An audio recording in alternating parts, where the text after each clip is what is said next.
Good morning students. हमारे पाठ चल रहा था चैप्टर नंबर 15 नीलकंठ। इसकी लेखिका है महादेवी वर्मा। चैप्टर नंबर 15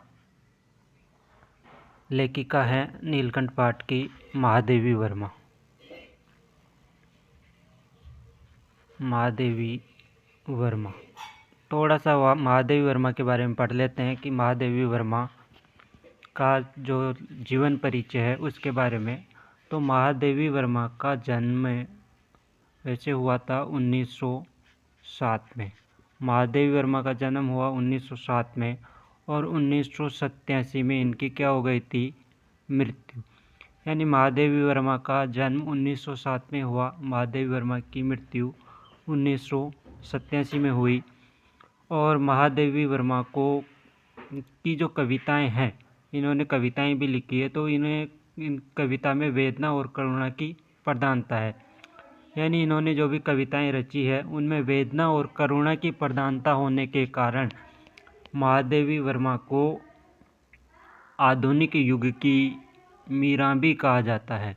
आधुनिक युग की मीरा, आधुनिक युग की मीरा कहा जाता है।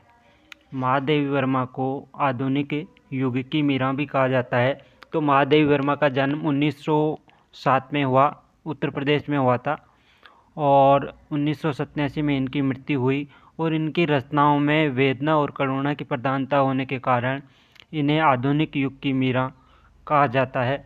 इन्होंने कई सारी रचनाएं लिखी, जिनमें कुछ कविता संग्रह हैं: निहार, रश्मि, नीरजा,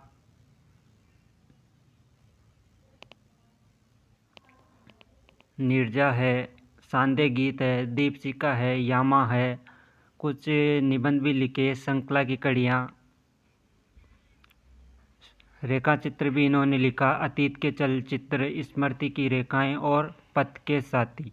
कुछ रेखा चित्र लिखे। और जो हमारा पाठ है नीलकंठ, ये एक क्या है, रेखा चित्र है।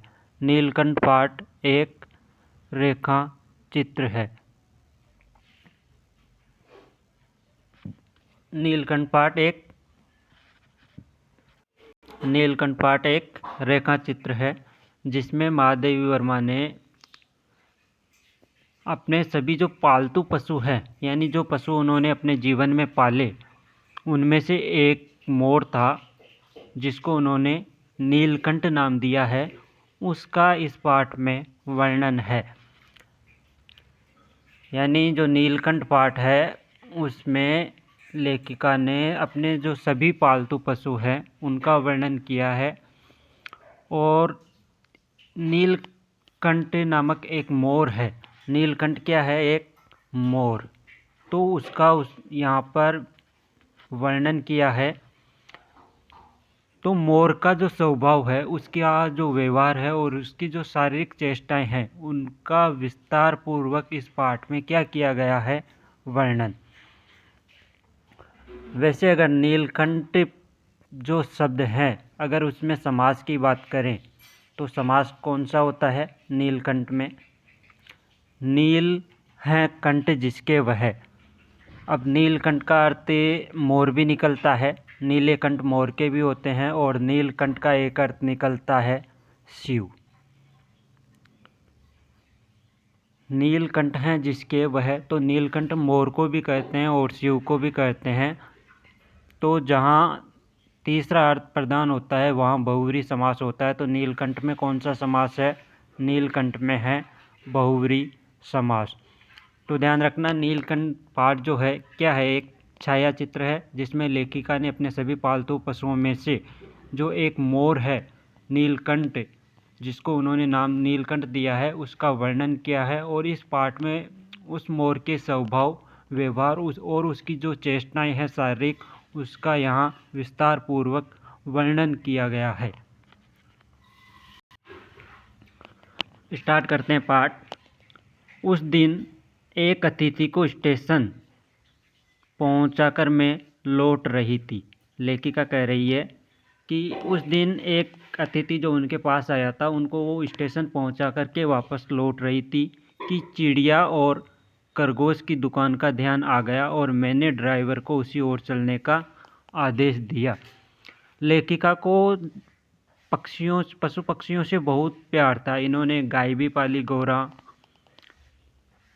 मोर भी पाला, इसके अलावा गिलहरी भी पाली, कई सारे पशु और पक्षी इन्होंने पाले हैं। तो जब अतिथि को छोड़कर ये वापस आ रही थी तो चिड़िया और खरगोश की दुकान का स्मरण इनको आ गया और ड्राइवर को उसी ओर चलने का क्या दे दिया इन्होंने, आदेश। बड़े मियाँ चिड़िया वाले की दुकान के निकट पहुंचते ही उन्होंने सड़क पर आकर ड्राइवर को रुकने का क्या किया, संकेत दिया। मेरे कोई प्रश्न करने के पहले ही उन्होंने कहना आरंभ किया, सलाम गुरुजी, पिछली बार आने पर आपने मोर के बच्चे के लिए पूछा था। शंकरगढ़ से एक चिड़ीमार 2 मोर के बच्चे पकड़ लाया है। चिड़ीमार बोलते हैं चिड़िया को मारने वाला, या जो पक्षी हैं, या कह सकते हैं कि चिड़िया को मारने वाला क्या कहलाता है, चिड़ीमार, या चिड़ियों को मारकर पकड़ने वाला चिड़ीमार। तो जो चिड़ीमार था वो 2 मोरों को पकड़ कर, दो मोर के बच्चे थे उनको पकड़ करके ले आया था। एक मोर है और एक क्या है, मोरनी। आप पाल लें। मोर के पंजों से दवा बनती है, सो ऐसे ही लोग खरीदने आए थे। आखिर मेरे सीने में भी तो इंसान का दिल है, मारने के लिए ऐसी मासूम चिड़ियों को कैसे दूं? टालने के लिए मैंने कह दिया, गुरुजी ने मंगवाए हैं। वैसे ये कमबख्त रोजगारी खराब है, बस पकड़ो पकड़ो, मारो मारो। बड़े मियाँ के भाषण की तूफान मेल के लिए कोई निश्चित स्टेशन नहीं है। सुनने वाला थककर जहाँ रोक दे वही स्टेशन मान लिया। इस तथ्य से परिचित होने के कारण ही मैंने बीच में उन्हें रोककर पूछा, मोर के बच्चे हैं कहाँ? बड़े मियाँ के हाथ के संकेत का अनुसरण करते हुए मेरी दृष्टि यानी नज़र एक तार के छोटे से पिंजड़े यानी पिंजरे तक पहुँची, जिसमें तीतरों के समान 2 जो बच्चे थे क्या कर रहे थे, बैठे हुए थे। पिंजड़ा इतना संकीर्ण था, यानी जो पिंजरा था वो इतना छोटा था या सकड़ा था कि वे पक्षी शावक यानी छोटे बच्चे जाली के गोल फ्रेम में किसी जड़े चित्र जैसे लग रहे थे। मेरे निरीक्षण के साथ साथ बड़े मियाँ की भाषण मेल चली जा रही थी। यानी मेरे निरीक्षण, यानी वो तो देख ही रहे थे, लेकिन उसके साथ साथ जो बड़े मियाँ थे उनका भाषण भी क्या हो रहा था, साथ में चल रहा था, वो भी साथ में बोलते जा रहे थे। ईमान कसम गुरुजी, चिड़ीमार ने मुझसे इस मोर के जोड़े के नगद 30 रुपये लिए हैं। कितने बताए? 30 रुपये। कितने लिए चिड़ीमार ने? 30 रुपये। 12 कहा।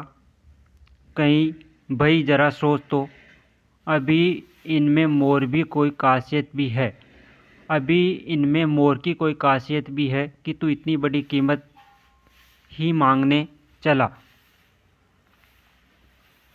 यानी जो चिड़ीमार था वो जो